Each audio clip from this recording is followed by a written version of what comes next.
Wongeye kwirirwa, tugiye kubereka uburyo ushaka ko televiziyo yawe uzajya uyicomeka amashanyarazi igahita yaka.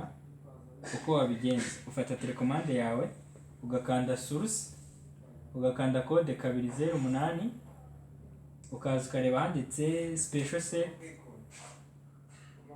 ukemeza, urareba handitse power mode, nkaha yari iri off, uba ugomba kuyishyira on kugira ngo televiziyo yawe ujye ucomeka ihita yiyatsa.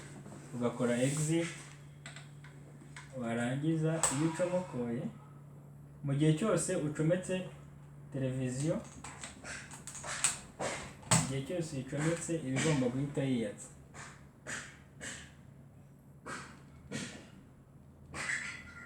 Murabona ko televiziyo uyicomeka igahita yiyatsa, no mu gihe waba wabuze telekomande ntabwo byakubuza kureba televiziyo yawe.